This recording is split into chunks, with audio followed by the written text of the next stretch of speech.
Good morning, everyone. It is June 30th, 2025. Listen, we're already halfway through the year 2025, and I don't know about the rest of you, but I feel like sometimes I'm reeling here in terms of what is going on in the United States of America, where I am based. Welcome to Rethinking Freedom. I am your host, Fubara Eneli, and today we are going to be having a very lively conversation on rethinking freedom through art, creating, resisting, and healing in uncertain times. We are in a place right now where so much is under assault, and certainly in our public school systems, the defunding of public school systems is a big issue. But even before we got here, the defunding, the under prioritization of the arts has been a prevailing theme. And the question is, how does that impact us today? So today I have an amazing guest to share with you. All my guests are amazing. They all bring something to the table, all bring some additional points for us to consider as we really think about what freedom means and what we're willing to do to attain and maintain it. So today we're going to be talking about what is the role of art in times like this.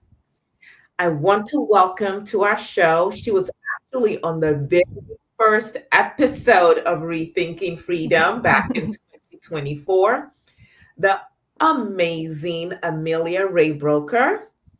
So, Amelia, I don't know if I've ever shared this story with you, but the very first time that I noticed you, I didn't speak with you. My son was attending a Montessori school in Harker Heights, and there was this most incredible, you guys, bus. Okay, it's a bus that any kid that sees it is going to want to fly out of whatever car they're in and get into that bus. It was colorfully painted. It looked like just heaven on earth for a child, right? And actually for some adults too. And I'm going, what in the world is this? And so I'm walking my son actually, I was walking to pick him up from the playground behind the school, and the bus was packed there, and there were kids who were on the bus. And I'm trying not to be nosy, but I'm trying to figure out what's going on. And I see this woman, absolutely stunning physically, but more than that, it was just energetically how you present, how you show up. And of course, over the past few years, we've gotten to know each other. She is the owner and the visionary and the everything behind, because you just renamed it. So I want to make sure I get the right Mhm. name now. It is The Art Space, Yes. Central Texas. Okay. Yes. Some of you may know it as TapTap Art School. That's what it used to be called before. And there's so much wonderful stuff going on at your business at this art space, and we're going to get into that. But let me first start by saying thank you for being who you are. Thank you for being as politically engaged as you are in our community. Thank you for being a voice for many who are marginalized. Thank you for your courage in speaking up when so many people are, even if that means that you're opening yourself up to fire, literally. Thank you for loving our children in the way that you have, in the way you've poured into our community, in the way you've tried to uphold, lift up the arts, and to show people what art can do in our lives, remind us. And thank you for being a friend of mine, and welcome to Thinking Freedom. Well, thank you. Thank you so much. And you know how I feel about you. You inspire me every day. And, just I got here through a lot of just our friendship and understanding just that inner strength. And you've really helped propel me to the next level. So thank you. I can't take any credit for that. Anyone who knows Amelia knows that she is a force of nature herself. So, Amelia, as we first of all, tell us a little bit about your art space and what you're doing there. I think people should know where you're located, the kind of work you're doing there, and then we're going to get into more of the questions about art in general and how we need to be thinking about it. Okay, great. Yes, I am located in Harker Heights. It is the art space of Central Texas. It actually is several studios under one roof. So our new slogan is creating under one roof, and that's creating art and creating community and creating purpose and movement. And so it's creating healing, it's creating all of the things that encompass art in general. And so we still have a tap is still there. It's just a smaller studio under that roof, and that is for all of our kid programming. And then we have a glow artistry, which is more of our adult programming, our oil painting classes, our glass works. We Okay, do stained glass. slow Oh. down, because I hear people saying, okay, so there's a tap tap that's a children art program. What does that entail? And how do people get involved? So the children's program, we offer art classes for kids, ages 4 through 14, about, so we have them broken up into age groups, younger and older, but we do art classes with them. But then we also have our summer camp program. Our summer camps are running all summer long. It is all of the themes this year are taking us art through history. And we started with prehistoric, and we're working our way through all of the movements throughout the summer. Wow. Um, so yeah, and we have kids' birthday parties as well. Oh, and we partner with daycares and preschools and private schools and public schools. And so in the summertime, we get a lot of daycares like Boys and Girls Club come. All the big daycares, they will bring their kids for a field trip. So that's a big portion of what we do in the summer. So we can have students in house and out house out of the studio. That sounds amazing. And birthday parties, y'all. So if you ever want to think of something creative that kids can do, and then they have something that they take home with them, what a Hmm. wonderful, non-pressured way to introduce young people to art. And what do you do with the adults? With the adults, we have a pottery studio, Blue Wildebeest Pottery, and we do both advanced pottery and beginners pottery. We also Wait a offer, second. So can we do like date night and have that magical moment that was yes, immortalized in the movie? What movie was that? 100%. It is Ghost, and we play the Ghost. song. That's Yeah, right. we always get started in this. I will play the song at one portion of the night. We dim the lights, and the song comes on. Now we can't do. So yes, we have date nights. And we have you can come with friends. Oh, today, this afternoon, we have an FRG group coming to do pottery. So we also offer to private groups that want to Like come even in and do. corporate groups can come and it'd be Yes. a team building kind of thing. That's Mm-hmm. amazing. That's Yes. amazing. And we And then have what else do you have under this roof? an art cafe. Now, right now, we don't have food in this cafe. It is ordering art projects. And so, if you're just looking for something fun to do, you can come in and make. We're working right now, we're only a first and third Saturday of the month, but we're hoping to open every Saturday in the month to be able to, if you want to drop in and make a project, and everybody can order their own project. So not everybody has to do the same thing if they come into the cafe. You can come in as So a let's family. say my anniversary is coming up, or my daughter's 21st birthday, or Mhm. something of that nature. I can actually come in and say, I want something state of the art that I can pick up at a store, and come to the cafe and figure out this project and order this project. Well, I mean, the cafe is a little bit more like just make and take, where it doesn't take a lot of Okay. instruction. However, Okay. we do custom work like that as well. So if, say, you wanted to plan a party in the cafe and you said, "Hey, we want to do this idea," then we can customize, and then we also have options for you as well for your guests. I feel like I need to say this, and I hope I'm not speaking out of turn here, but a few years ago, my family, my brother transitioned, and so did our family dog. And I know some people say, "Oh, it's just a dog," but he was part of our family.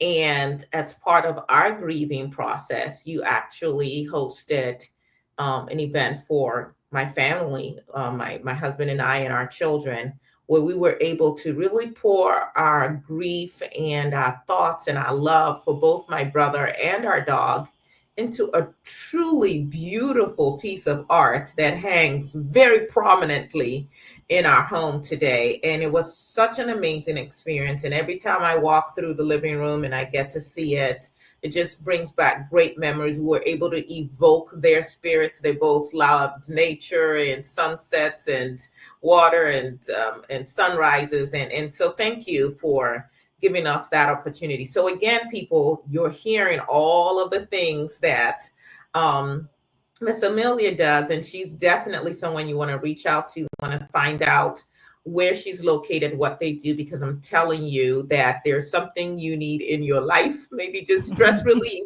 that they can assist you with. Is there anything else that you want to cover in terms of other components that are under your space right now? So we also have New Horizon Music, which is owned by James Clarkson. So he is a studio that rents from under one from in this space, and he offers music courses, and we're so grateful to have him, and we love having just his talent and his energy in the building. And so we do have a music school that teaches group piano. And we have a splatter room. So if you're looking to have something a little different, we have black lights and glow in the dark paint, and you can go in and splatter canvases and your each other and the walls and everything else. So it can be a stress relief or a good time. This all And so sounds you can absolutely amazing. So yes, So got lots as going. we Oh, one last oh, thing. I'm so sorry. We do have every second Friday, we are going to have poetry and lots of different visual uh, art. We're gonna have visual art, poetry, hopefully music, and those are growing. Cass Hamilton is organizing and overseeing, and that's really her show, her baby she's creating within the space. So check that out every second Saturday. I mean Friday, excuse me, every second every Friday. second Friday. So, Amelia, what inspired you to create this space, and how has that vision evolved to this moment? Because I know I mean, when I moved into this community almost 16 years ago, I know that TapTap existed in some form already.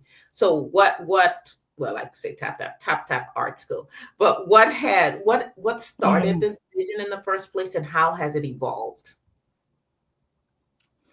I had taught for the Killeen ISD, the public school, for 11 years, and I was fortunate enough to start one art program and run a really solid second art program in a international baccalaureate school. And part of being international baccalaureate was there were different cultural components, and we had to teach a foreign language. I'm kind of went sidetracked a little bit, but I wanted to give a information on the elementary school that I was teaching at, and so I was very much involved in that kind of developing children's program already for many years. And I just it hurt me that we only had 1, 2 elementary schools that had an art program. And in my mind, I thought, oh my gosh, I can have a mobile school that will go out and at least get a little bit of art in schools, because it has pained me for a very long time that we have stifled the art programs and the really understanding what art is as a whole and what it does for society, and not being valued as a society, or at least in this area. So I really wanted to push the arts, and I thought of a mobile school.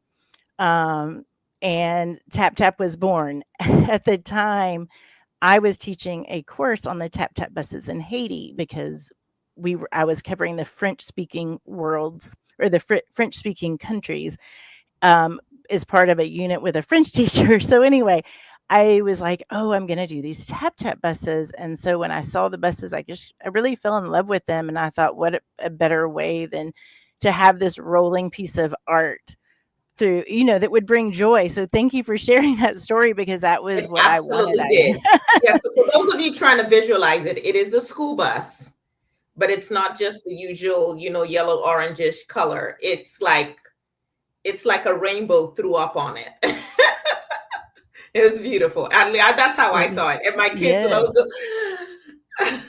It would just, you would see people, I would drive, and they would brighten up, and that was the other beauty of it, because when I studied these the Haitian TapTap buses, they weren't a mobile art school, but they're decorated with, I mean, they're just incredible. And they don't, the imagery is like, it can be portraits, it can be geometric. There's all of the different ways these artists create these buses, and studying it after, um, these buses always, it just brought so much joy, and art does that. It brings joy to a community no matter what is going on. And so I wanted to transmute that here in way, whether they were on the bus or off the bus. So yes, anyway, the Tap Tap bus started in that way, and I immediately booked contracts with different schools and got up and rolling, figuratively and literally.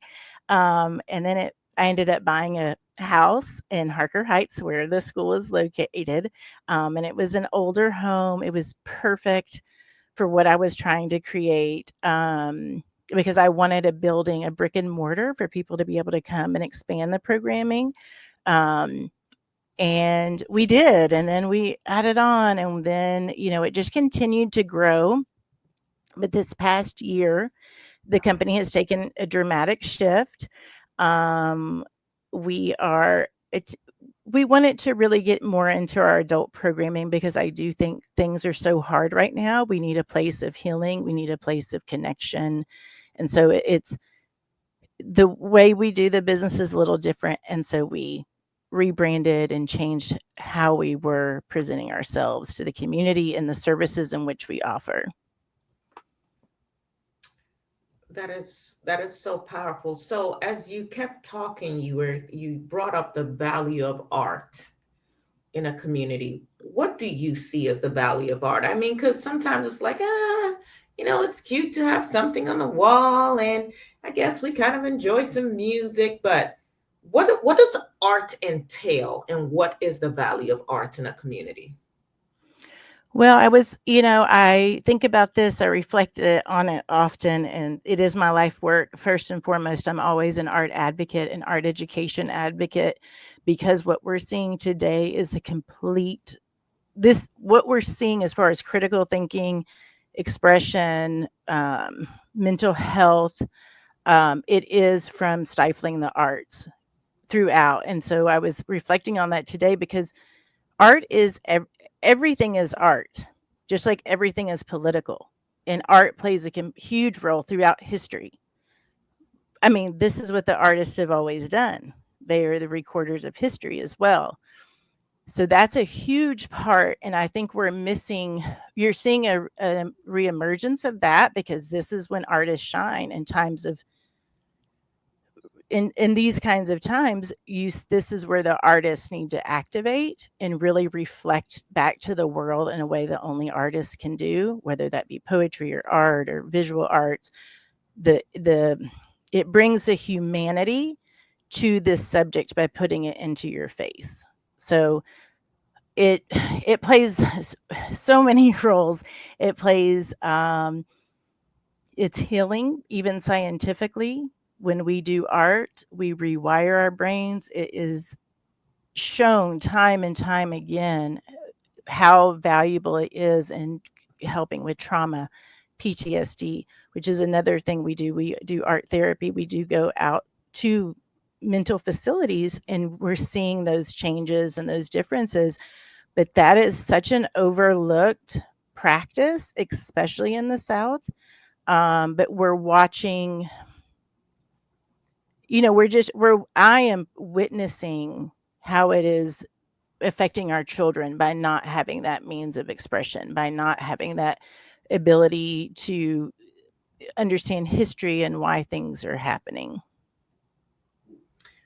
As you're talking, I'm thinking of babies. I'm thinking of toddlers. And when we say, well, what is art? And I've at times even said that to one of my daughters who is incredibly creative. I'll say I'm not an artist. I don't have an artist background, and she would say, "No, mom, you are." And the more she would say it, the more I would start to recall that as a child, I loved to color, and I loved to make little puppets, and I loved to make mud pies. And you can see a toddler who doesn't even have their words yet, but they're expressing themselves, they're singing, they're dancing, they're all of these things are art forms. Art for me is just communication. It's just the different ways that we share our emotions, share what we're feeling, all the gamut of whatever our emotions might be. Of course, it can be a very intentional expression for those who truly embrace the arts, whether it's creating the music that we hear that can make our emotions soar or bring us down into a really dark place. Mhm. And certainly, our entire world is a canvas. I mean, like every time I walk out, whether it's trees you're looking at, or maybe it's skyscrapers you're looking at, or the sky, or whatever. Like art is all around us. And for us to quote unquote be educating our children, educating ourselves, and somehow not having that conversation of art being at the very base of it. I mean, food is art. The whole manner that Mhm. we cook and present it and all of that. These are all Everything is. poetry, storytelling, writing, essays, dance, you know. Mhm. So it's for me, it's just amazing that as a society that wants to claim we're a civilized society, that we would then say, or not even have a conversation about art at all, not even have it be part of the conversation. How do you feel about where things are W now? well, I mean, it's been hard to be an artist my whole life, and every artist I know, every creative I know, because it is so undervalued, the work that we do. Um, and I do think, and people do think, "Oh, it's decorative, it's just a pretty picture," but it's so much more than that, and it's everywhere, and art is also used against us, and we also have to understand that as well. And if you don't have that kind of literacy when it comes to how propaganda through art is used, but I mean, you can look at any of the trends in how art within capitalism, you know, art is usually created within marginalized communities. I mean, the marginalized communities are the ones that are, you see it more where it's extracted, the art form is extracted, cultural appropriation, essentially. It's extracted and then watered down to be able to sell to the masses. But it happens to artists across the board in general, because if you create something we need for capitalism, we need it to sell to the masses or corporations. So that's why you see like artists trying to do their work, but it's not seen. I mean, people want that kind of sameness, because those are the trends that are pushed. I mean, you can look at fashion, how, we're having conversations about non-conforming gender ideologies, or when you look at fashion in general and how it has pushed these ideas of gender norms. Fashion is a huge component of art. So while fashion is beautiful and wonderful and an incredible art form, it can be used in different ways. Same way with music, same way with anything. You can watch how it shifts narratives and what is pushed and sold and watered down in order to shift culture, which is really impacting politics. And so all of those things are intertwined. So if you're not teaching about art, you're not understanding art and how it's used and why it's used. And it doesn't always, it really, a lot of times it shouldn't be about, I mean, it depends on what you're trying to do. Yes, if you want your home to be nice and beautiful and you have a beautiful painting of flowers, that's fantastic. And that's your home. But if you're wanting somebody to feel something or invoke thought, that's a very different type of art form. So it can, Yeah, all of the art forms can be used in different ways to guide culture or navigate how we want to feel in a space. yeah. I happen to be in Nashville, Tennessee. So for those of you who are not seeing my usual background with my bookshelves overflowing with books, that's because I'm in a hotel in Nashville, Tennessee. Um, came to visit my daughter here, and anytime I go to a new city, I want to explore. I'm definitely interested in museums and in history. And one of the things that I got to do this weekend is this past weekend is to go to the National Museum for African American Music. And just what you said, they showed basically the evolution of music from Africa, enslaved Africans coming over to the Americas and to the United States of America in particular, and showed that evolution of music from that time up to the present. And you cannot tell where art, quote unquote, politics, religion, spirituality, education, all, everything was intertwined. And you Mhm. can see through each era, because they try to break things down into eras. You could see and hear from the music what was going on in the community. You could hear the spirituals, you could hear the degradation of enslavement and people's longings for freedom. Through the civil rights movement, you could hear that music. Sam Cooke, through jazz, through bebop, through um oh my god, like gospel, R&B, hip hop. You can just see all of these trends, things that are happening reflected in the music.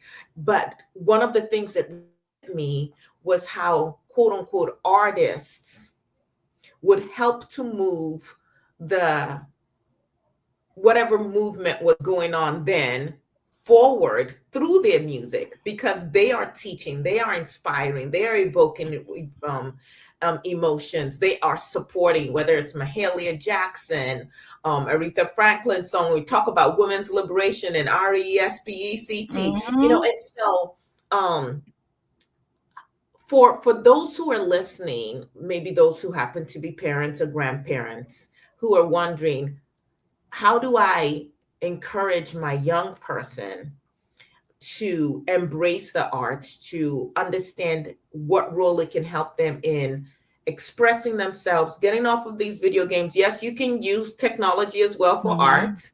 and it's beautiful. Mhm. But there's also this part where you need to, I think, get in touch with yourself. How did you start with art? How were you introduced to that, and what advice would you give to parents, grandparents, or even some, young adults who might be watching who are saying, yeah, I'd like to explore a few more things.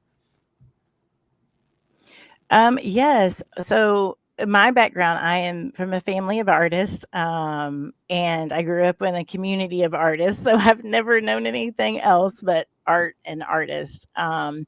But my family was always very encouraging, like as far as just letting us create. And so many times as parents, and it's something that I've kind of always battled, there is the process, and sometimes the process doesn't look like what we want it to look like, but the process is so much more important because they're developing fine motor skills, or when you're really little, we've got to let them do it with their hands, even if it doesn't look how we think it should look. But the process of that is so important. If we start like trying to always know that circle goes right there, you can't put that there, like that's it starts there. And then we have to stop it at the early child development of how we are doing art in the classroom, which when we don't have art professionals, um it becomes that kind of thing, which is it really hinders what art can do, because it stifles it at such an early age. So allowing them to create and express and enjoy that process of creating, and also we should always enjoy the process of creating. At the end of the day, we are creating for ourselves.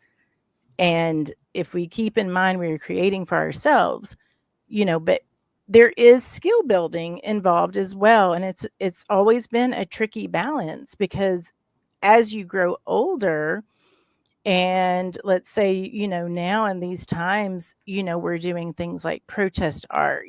There might be times where we want to really send the impact, and having those skill sets to push something out to where visually it's making that impact because you've built those skill sets, you know, that's also important. So you've got to find the balance between like nurturing creativity and skill building, just like you would with writing. I mean, you can't make an impact with writing if you can have all the great thoughts in the world, but if you don't have structure and punctuation, you can't, it's not going to make the impact you're trying to make. And it has nothing to do with stifling creativity, but yes, we need those skills built as well.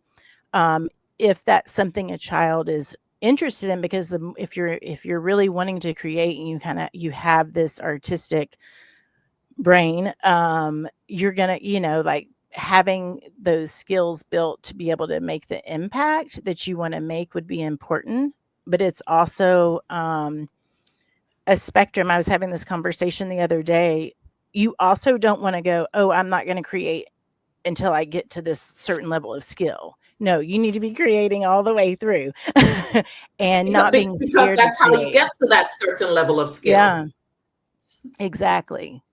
So, that's, So just let the kids play. I mean, I don't know that mhm, although my father taught himself how to play the piano, I don't know that either one of my parents would. And he's a self-taught photographer as well. So he's an artist. He was an engineer. He was a geodesist. All of that stuff. But I don't know that my parents would necessarily have called themselves artists. But I would say they gave us, and I can speak specifically for myself. They gave me room to explore, and I could just do. And there wasn't a particular at a young age a particular standard of what constituted art. I was mhm. able to sing and try to play the instruments and play with mud and all of those things. And so again, for those of you who are saying freedom, why are we talking about freedom and talking about art? Let's just address some things really quickly. Of course, art is creation. Amelia's talked about that. Art is reflection. And before I go to other points, I attended an art show that you put together with your own art. Can you talk to us a little bit about that? When I talk about art is reflection, my next point was also going to be an art is resistance and revolution. I think that show that I attended encompasses that reflection, creation, resistance, and revolution piece. Can you talk to us about what that was and whether you agree or not with that, with my assessment? I Yes, I thank you, because I do agree completely, and that was what I was hoping to project in that night. So yes, when I started doing the artwork for the art show, I had started probably a year or so prior, and you and I had had many conversations, and just the process of deconstructing society in a general American culture.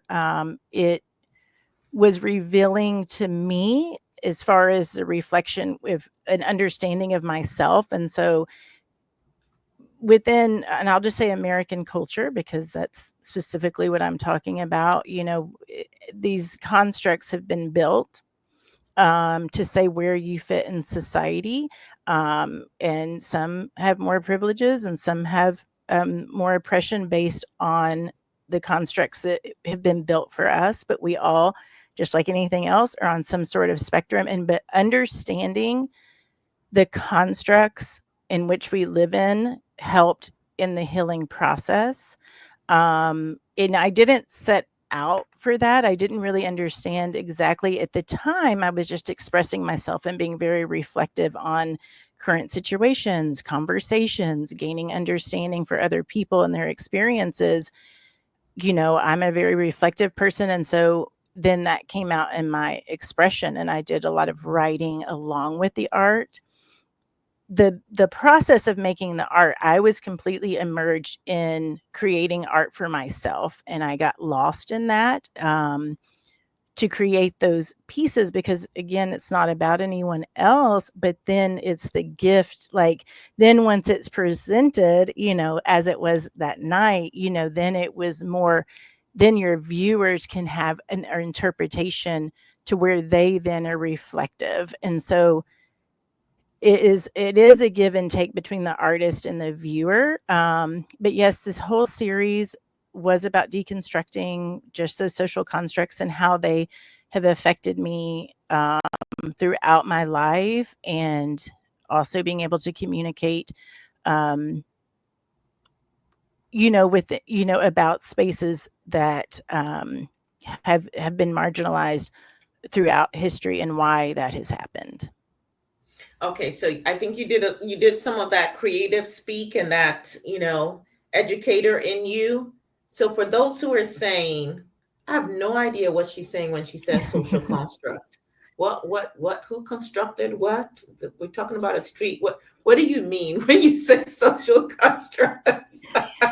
So So, social constructs, whether that be race, gender identity, sexual orientation, or in gender, male and female. And so when we look at the United States and how, um, even though everybody, one where you fall in those different constructs, you were treated differently in society, Yeah. because of the systems that are in So I place. think up until 1973, women couldn't go and get loans in Yeah. their own names or a credit card or thing like that because Yes. you were a woman. Didn't matter what all your other accomplishments were.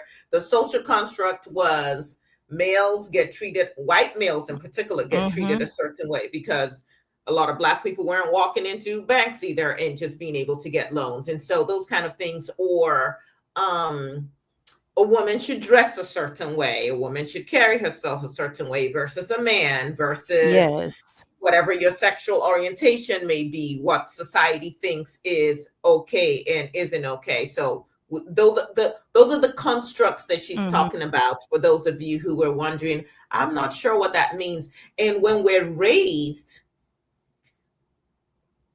each of us is brought up in a community where we're kind of either verbally or just by the things we see, we're told this is how it should be. Mhm. And most of the time, we just go along with it because we're no longer in a society where we are encouraged to question why things are and whether that's how they should stay. So I've talked to people who would consider themselves very nice people who would have liked to stay back in a time when there was segregation racially. And of course, there still is in different places. But, they just really believe like they were raised, races shouldn't mix. And they're not liking, this whole supposedly we're going for equality, which we never really have and never have achieved. So those are some of the conversations. And coming to your art show, seeing how you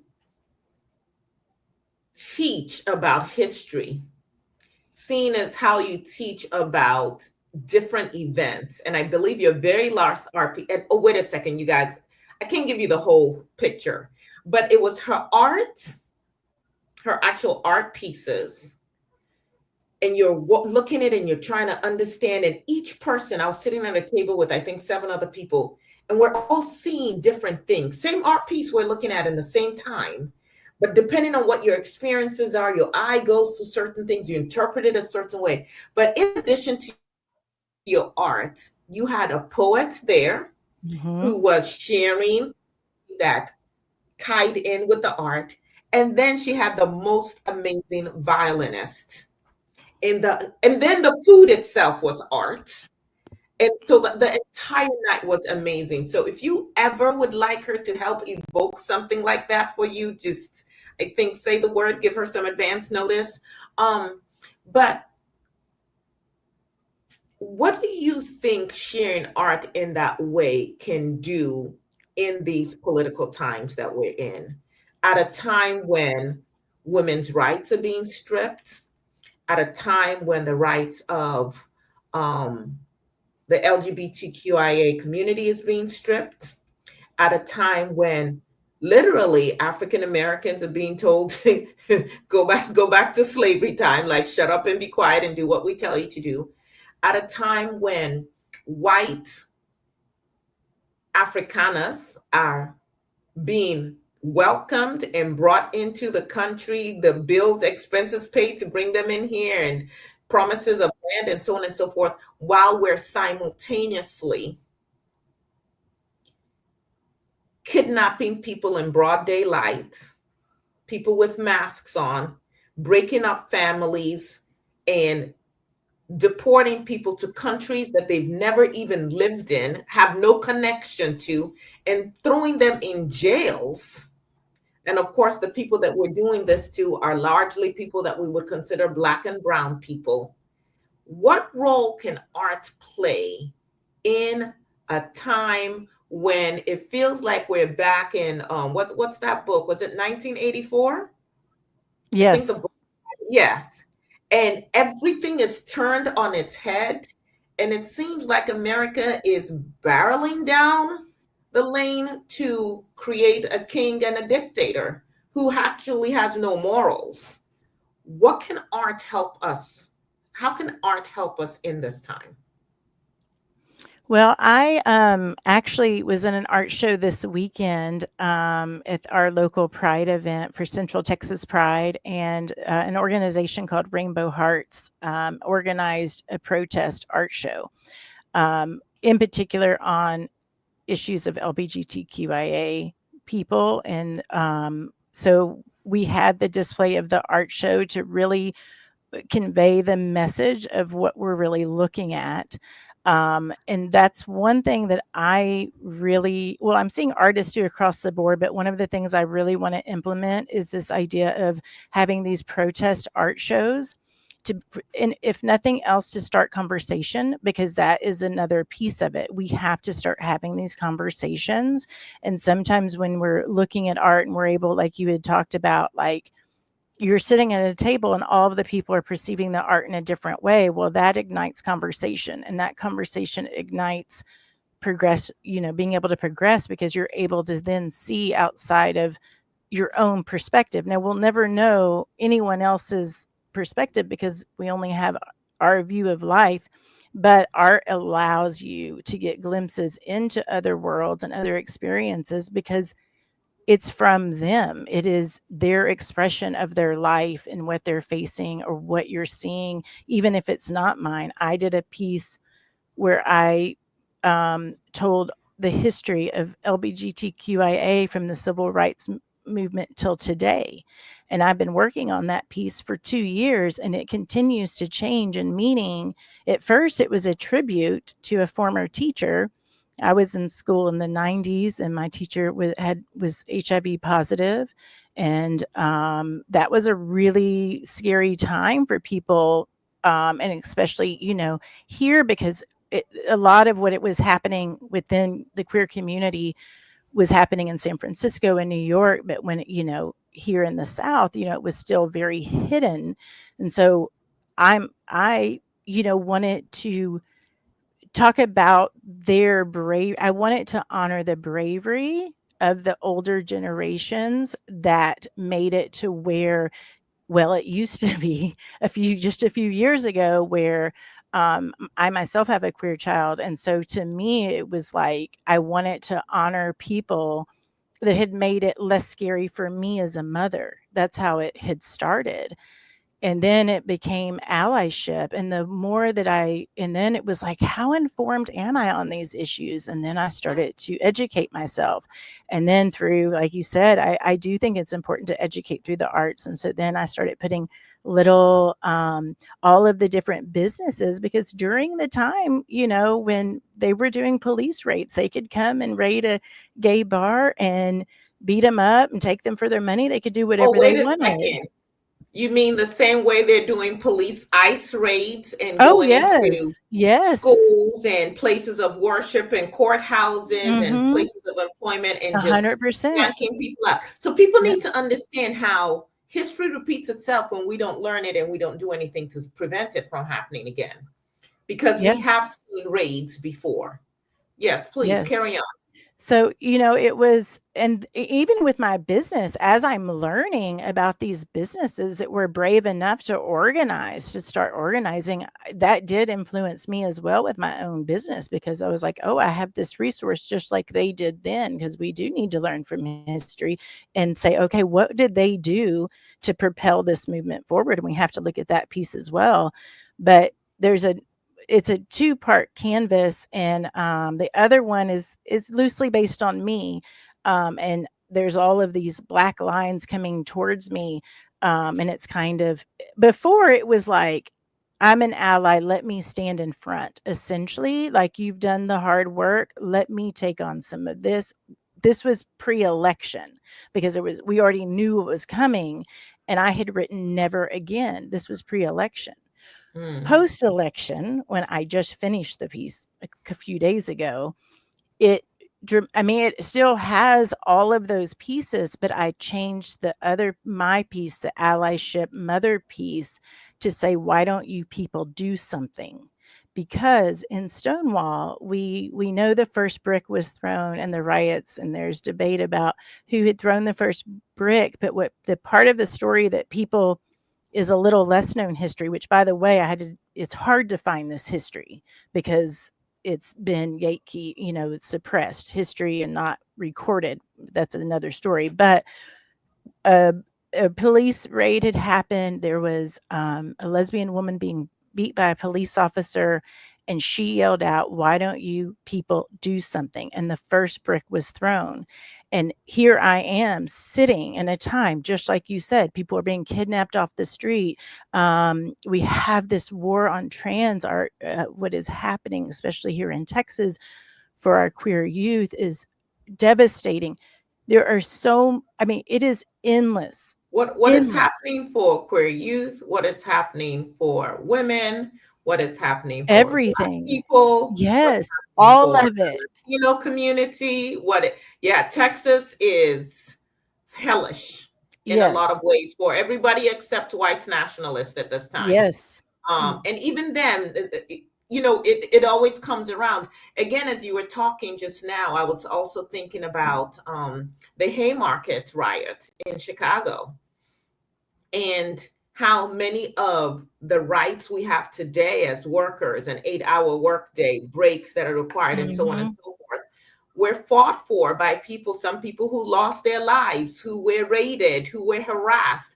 So when Frederick Douglass says power concedes nothing without a demand, the idea that you're going to just sit nicely and talk to people who are totally wedded to this idea of oppressing other people. In the last 10 years, 1%, the top 1% of people in the world have added 34 trillion to their economic base. They've gotten 34 trillion richer. And I was reading a statistic that said 34 trillion could erase poverty, hunger worldwide 22 times. yeah, And just in 10 years, we have allowed a certain percentage of people who are backed by government, who get the money to stay in power, to dictate the lives and the rights of everybody else. And you know who always documents these things for us? Artists do. mhm, Because art is also ritual and connection.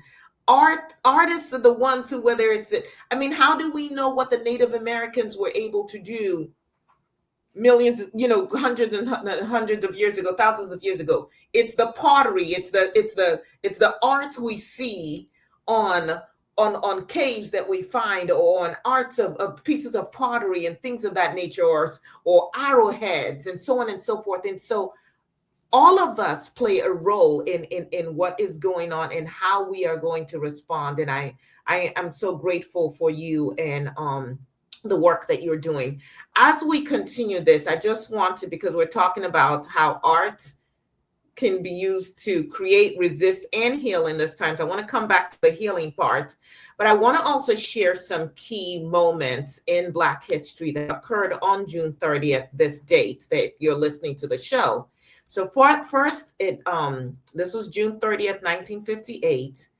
the Supreme Court decision in NAACP versus Alabama. Alabama had demanded that the NAACP, because they were fighting for civil rights, they insisted that the NAACP provide their membership lists. And why did they want the membership list? So that people could be harassed and attacked and, booted from their jobs and so on and so forth. And so the NAACP went to court, and the court ruled that forcing disclosure violated freedom of association, effectively shielding the civil rights activists from intimidation. But there were still people who were found out to be members of the NAACP. There were school districts that required people to indicate whether they were or not. And of course, if you didn't, and then they found out that you were, that could be grounds for termination. Also, June 30th, 1847, some of you may have heard of the Dred Scott decision, which I think is where the Supreme Court wants to take us back to. That decision basically said that a Black person has no rights that a white person has to respect. But an enslaved couple, Dred and Harriet Scott, filed what is now called an infamous freedom suit in St. Louis, which paved the way for the U.S. Supreme Court decision in 1857, which denied citizenship to Black Americans. This was right before the Civil War. So again, understanding history, seeing what's playing out again. This was all on this June 30th date. Of course, on June 30th, Cincinnati forces Black residents out. This was June 30th, 1829. Officials in Cincinnati, enforcing oppressive Black laws, drove freed Black people out of the city. June 30th, 1829. Understand what has happened before, because we might be at a place where we are in a place where it is happening again. And so those are just a few dates that I wanted to share. June 30th. So Amelia, we've got about 7 or so minutes left. Art as a way of healing. What do we do? Yes. Well, we are facing some, obviously all the things that we've talked about. I am going to talk about healing, but to what you're talking about, that is currently happening based on past events. This morning, I was reflecting a little bit about that very thing, especially here in the southern states.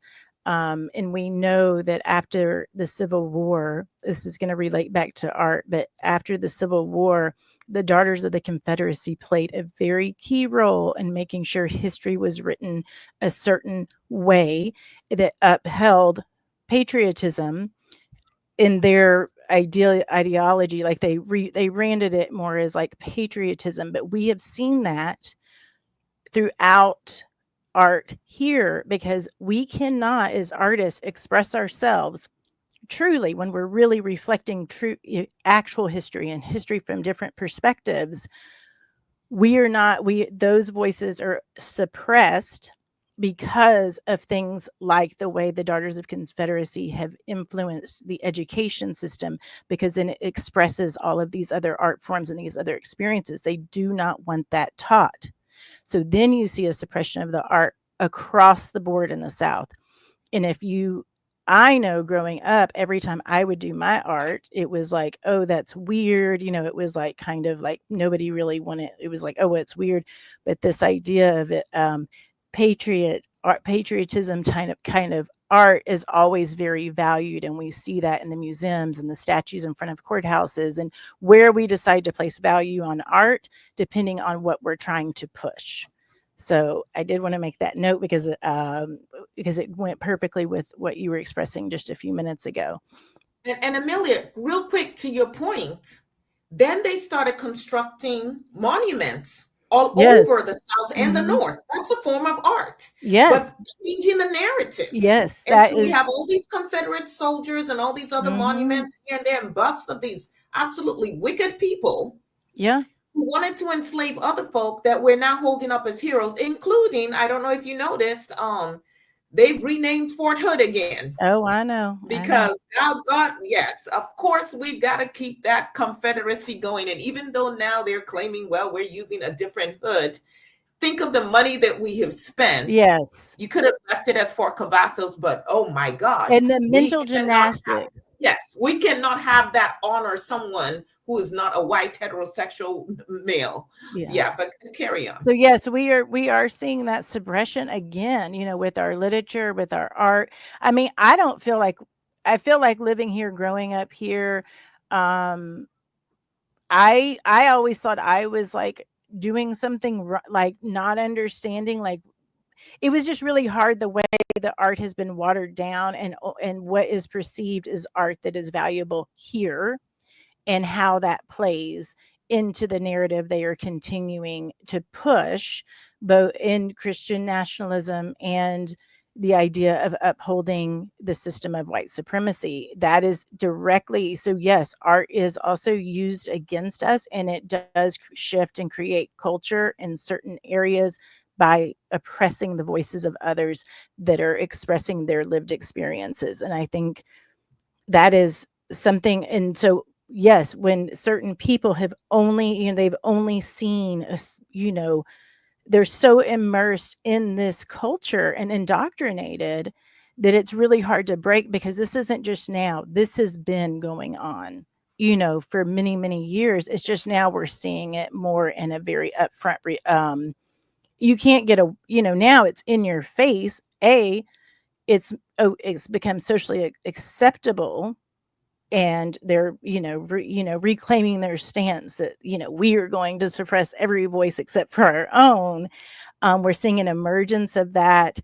But now, as artists, I do, an activist, allies, it is a call to do something. You cannot continue if you've got a skill set to really show, and you have to do something. And which is like my painting, like that is a call for action, because if we're not showing and expressing, and art in and of itself is resistance. Anytime you are putting your soul on display, your thoughts, your perspective, that is an act of resistance, because you are now an individual, and they do not want us as individuals. And so art and artists in themselves are resistance. And, so to your point about healing, I mean, when you have purpose and you recognize what is right in front of you, and you're able to express that, and you're able, that in and of itself is healing, because you're not living a lie, you're living authentically. um and to me, that piece is, healing when it comes to political and art in and of itself. Or like mine wasn't political I mean, it was, but we can't separate all of these things. So, yes, everything is political and everything is art in the way in which we express. Um, but yes, people also need a break from the world, and we also need joy. We never can forget about joy. And I said that in my show, like, joy is an act of resistance. Mhm. Um, and you can express, well, I will give you a little secret. I am working on some murals in our art cafe, and we call them visual Easter eggs. If you know, you know. So there will be some Easter eggs worked into the paintings, just so people feel accepted. And listen, we can have closed communities, and we can have signals of safety, as we have in the past, visually, so people know, because we do need to create spaces and places where there is healing involved, and also connectivity. And I know for me, as I think about art and healing, I have a child too. When she gets stressed out, drawing and painting is what calms her down. I have another one who just listens to music and a certain kind of music. Um, I have, I have one who likes to cook. That's Yes. his form of art and expression. Um, some people like to dance and to just get it out, or tai chi, or whatever it is. But we're also talking about art and healing and making people feel safe, even in open areas.